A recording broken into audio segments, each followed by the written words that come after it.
மக்களவை எதிர்க்கட்சித் தலைவராக ராகுல் காந்தியை தேர்வு செய்திருக்கிறது. அது தொடர்பான அண்மை செய்தியை பார்த்துக் கொண்டிருக்கிறோம். மக்களவை எதிர்க்கட்சித் தலைவராக காங்கிரஸ் நாடாளுமன்ற குழு ராகுல் காந்தியை தேர்வு செய்துள்ளது.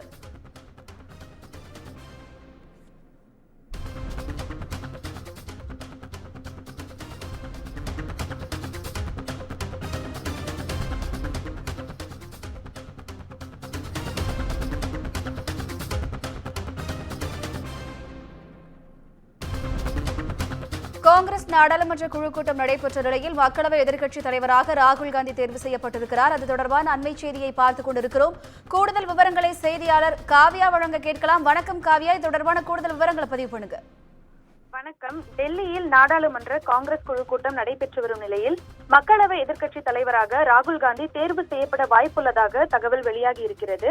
நடந்து முடிந்த மக்களவை தேர்தலில் பாஜக தலைமையிலான என்டிஏ கூட்டணி 292 தொகுதிகளை கைப்பற்றியதை அடுத்து மூன்றாவது முறையாக பிரதமர் நரேந்திர மோடி நாளை பிரதமராக பதவியேற்கிறார். இந்த நிலையில் டெல்லியில் உள்ள தனியார் ஹோட்டலில் முன்னதாக காங்கிரஸ் செயற்குழு கூட்டம் கட்சியின் தலைவர் மல்லிகார்ஜுன கார்கே, முன்னாள் தலைவர் சோனியா காந்தி, ராகுல் காந்தி உள்ளிட்டோர் பங்கேற்புடன் நடைபெற்றது. அப்போது பேசிய மல்லிகார்ஜுன கார்கே மக்களவை தேர்தலில் மக்கள் அளித்த முடிவை பணிவுடன் ஏற்றுக்கொள்வதாக கூறினார்.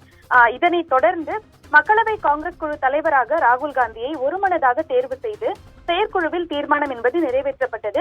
இந்த நிலையில்தான் பெரும் எதிர்பார்ப்புகளுக்கு மத்தியில் இன்று மாலை சரியாக 5:30 மணிக்கு டெல்லியில் நாடாளுமன்ற காங்கிரஸ் குழு கூட்டம் என்பது நடைபெற்று வருகிறது. இந்த கூட்டத்தில் கட்சியின் தலைவர் மல்லிகார்ஜுன கார்கே, சோனியா காந்தி, பிரியங்கா காந்தி மற்றும் ராகுல் காந்தி உள்ளிட்டோர் பங்கேற்றிருக்கின்றனர். குறிப்பாக இந்த கூட்டத்தை பொறுத்தவரை ராகுல் காந்தியை நாடாளுமன்றத்தின் மக்களவையின் எதிர்க்கட்சி தலைவராக தேர்வு செய்ய வாய்ப்புள்ளதாக தகவல் என்பது வெளியாகி இருக்கிறது.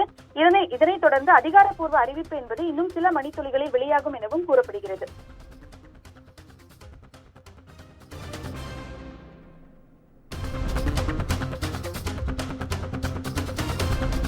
கூடுதல் விவரங்களுக்கு நன்றி காவ்யா.